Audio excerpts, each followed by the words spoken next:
bit of a mess right now, as you can see. But this is it.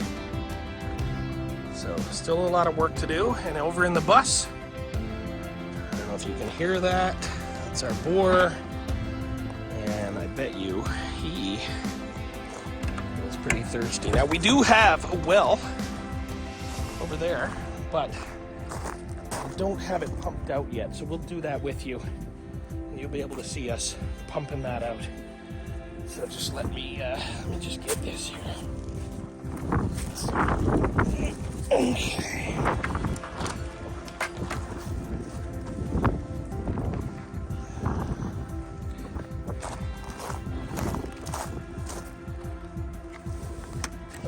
Now, I do have a truck. I use the car because we don't live down here yet. The truck burns a lot of gas. So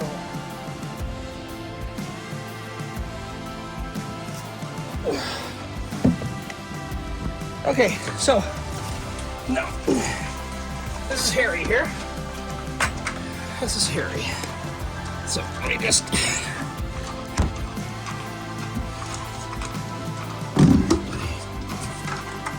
make that water.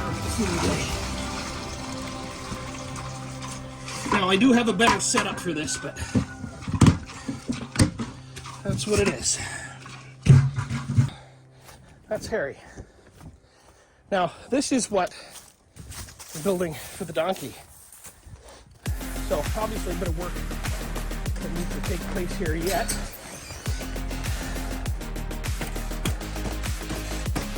But this is basically it. So, we got it straddled half in, half out. I cover this in sand.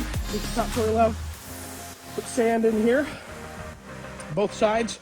Store the feed, a little bit of storage in the other area, and this, I'm going to cut the tarp both sides. So we're going to have a front and a back to this car tent situation, and we're going to divide the yard so that we've got a yard for the boar and a yard for the donkey right here. And I'll explain more about the donkey in a later episode. You'll get to meet her, Bella. There's our rooster and our hens. They always come out in the morning to greet us, and they just free range. They just free range right around here. So, boy and his girls. I didn't name them. That's the name that they had. So, there they are. There he is, a handsome boy. What a handsome boy. What are you doing? Huh? What are you doing?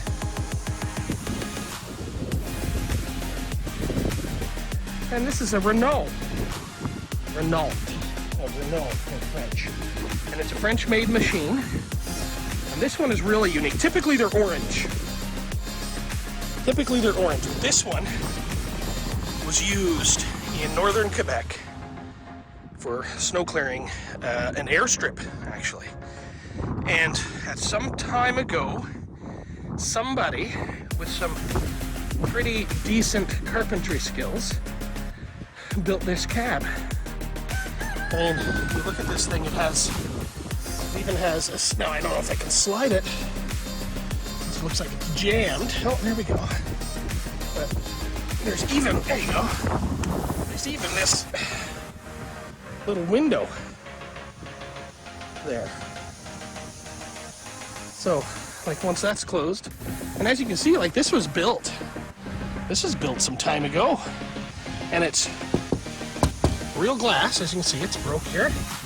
Real glass, all wood trim, a little bit of tin on the roof, and it looks like it's been there for quite some time. And this hasn't shaken apart. It's broke over there, obviously. Hasn't shaken apart at all. I am quite impressed. Even the cab, look at the electronics in the cab. All wired in. Obviously, I have a lot of work to do. But here's the problem I've got. So, I'm a big boy. That is not a big opening. This big boy will not fit in that opening. I don't even know if that's a foot. Like, look at my hand. Like, yeah. Anyway, so I'm not fitting in there. So, number one project, and this runs, by the way, it's got a gas engine. This is like one of 293 or 294 ever made like this. This is a Renault Super 7 Essence. And the Essence stands for gasoline. And so under 200 of these with this gasoline engine. And so I'm pretty excited. Let's just get this up here so you can have a better look. So I'm pretty excited about this.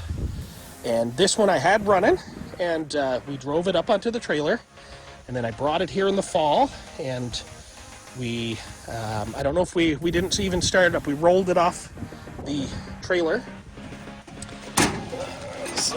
We rolled it off the trailer. Rolled it off the trailer, and then pulled it over here. We actually broke the tow strap when we towed it over here. I don't know if you're a heavy equipment lover. You know that these old machines, there's nothing like them. I mean, they're just so simple, these old machines. And if you give them the right care and attention and look after them, then they'll last forever. They'll last forever. Now this one's old, and we got to do a bit of work to it this year. As you can see, there's a couple windows missing. The condition you see it in now is basically the condition we got it in. And I made do with it last year to do the land clearing. But now this year, before I start land clearing, let's see, we got some sticks left. It's kind of stuck in there, jammed in there. But before we do any land clearing this year, we do have some work to do to this. And so she was parked here last year when we were done what we needed to do, and this year we're gonna get her all cleaned up, and we're gonna do another 15 acres with her.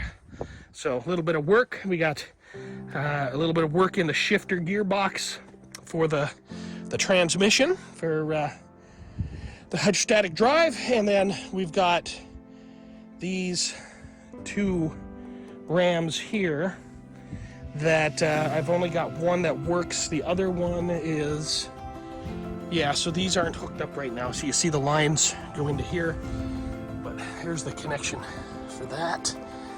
And so we got to see what's up with that. My assumption is that this one doesn't look too bad over here, this top ram, but if you look at this one over here, there's your seal. So I'm guessing the reason that this particular these two rams are disconnected is simply because this one's probably leaking like a sieve once it's pressurized, especially. But I love this machine. It's my first real piece of heavy equipment that I've owned myself. So we're gonna do her up real nice, and we'll have some videos on that. But there she is. And then we got the chickens. See, they follow us around. Follow us around, hoping to get some food, I think. But there they are. And so this is a front field. Now this one here was going to originally be a field. I've got some pipe and stuff over there that a friend of mine dropped off. Stuff we could use for fencing, all kinds of things. And this is the front field. So this is about, so all of this together, this field here and the side here with the driveway coming in just on the other side of this windrow.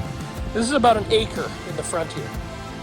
And so it's kind of hard to see, but you go back that way, and we've got about 12 acres cleared up in that direction and back to the back of the property, which is about 1,000 feet back there. So we will do the tour.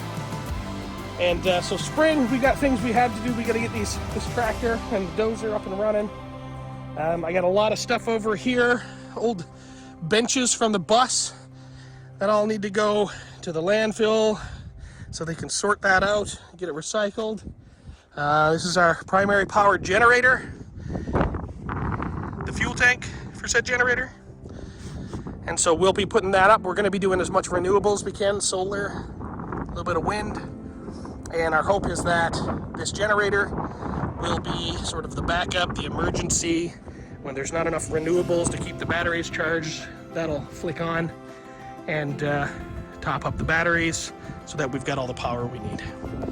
I got some doors, things like that, some other stuff I've managed to collect through the winter and the spring. All that needs to be organized. This, like I said, this yard over here will be storage and equipment. So we'll get everything palletized, get it organized, and get it neatly put there. The other project here is, you see we've got our driveway here. What I want is a crescent driveway, so I want this to be the entrance. And it's gonna come right in here, and then it's gonna go right out there. And so we're gonna have another driveway there, and that's gonna be an exit only and entrance. It's that way our larger trucks can come in when they're delivering things, come here, offload it, and then head out that way without having to come back in with a big truck. And we just have a better traffic flow. So basically you come in from the highway and you can do a loop, do what you gotta do, and then leave again and head out. So that's the idea there. So we've got a lot of stuff to move around, a lot of stuff to clean up. First thing on the list is finishing this and getting this to a point where we can bring the donkey over. Then we're going to clean all this up, and then we're going to get our tractors running.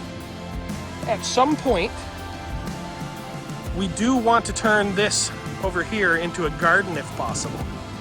And our desire would be to eventually here move this bus and this whole yard probably over there, just on the other side of the windrow, in that direction there, and create a whole new yard out there. Because what's going to happen is that first little bit of acreage just on the other side of those windrows, that's where our farmyard's going to be. This is going to be a materials laydown yard, and this is basically where your entrance is going to be.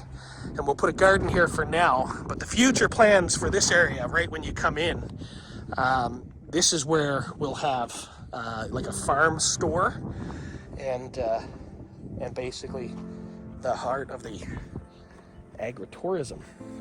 So the trick is, when you're as remote as we are, is to collect things. So you don't want to have a bunch of garbage on your farm, but you certainly, if you see a good deal or you manage to get some free material, if you can store it neat and tidy, which we will do. The snow was still here when we dropped most of this off, and that's why it's kind of all over the place. But we'll get all this organized on pallets, and we'll get it where it needs to be. We'll get the stuff sort of covered that needs to be covered, we'll get it palletized, and we'll get it put over. I mean, I get everything here from some filters that we can use in our ventilation system, and a free filing cabinet right here. It's always good to keep your paperwork in order. Obviously, we got metal roofing, metal sheathing. We've got a whole bunch of sections from a really big overhead door that was donated to us.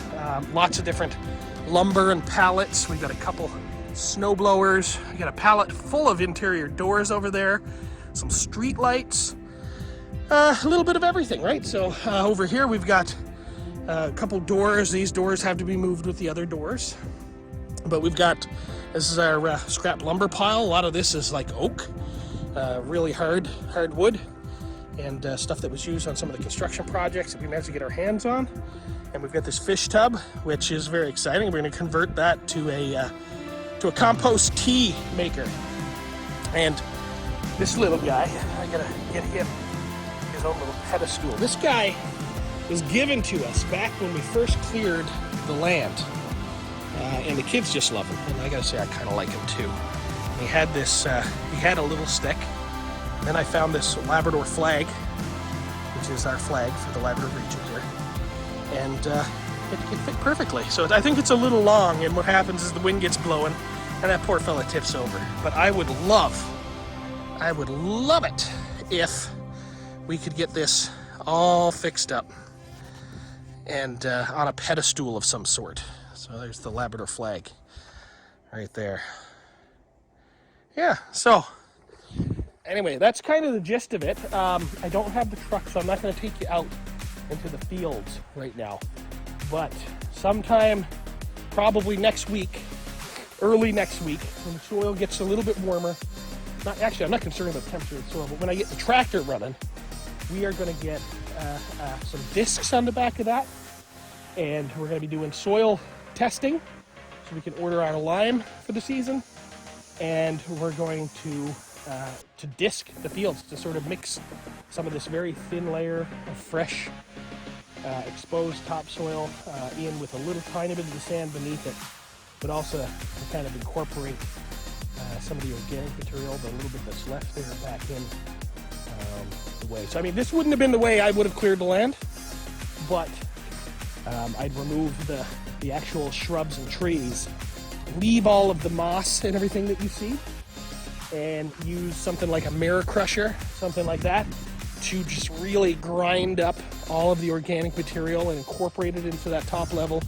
And then, because there would be enough organics on the top of that, you could leave that to decompose for a year. You could. There's even stuff you could grow in that, just so that you've got it covered, so you're not leaving your soil uncovered, and everything would break down. And by year 2, you'd have plenty of organic material. So instead, if we got to scrape it all off and get rid of all the moss and all that stuff that could be very useful as organic material, especially the moss, because that moss, I mean, that stuff is a sponge. And have that incorporated into the soil would just be a game changer, but we've had to scrape that all off, and then we're left with a very thin layer. I don't know if you can see it out there in this field, but there's spots. You can see, like, in the nighttime it gets moist, and all the topsoil darkens, like you see there. You see the sand here? So out in the fields even, and you can see it way far over in the corner there, there are thin spots where it's more sand than anything else. And so when it first starts drying up, you can tell, you can see all those spots. And so before I'm going to be getting some gravel for this front field so that we can actually scrape off this little bit of topsoil here and hit some of our thinner spots out in the fields. But right now, I've got a day job to get to because we're a new farm, so obviously I'm not making any money off the farm yet. We're still investing into the farm. So I've got a day job to get to, so I better get to work.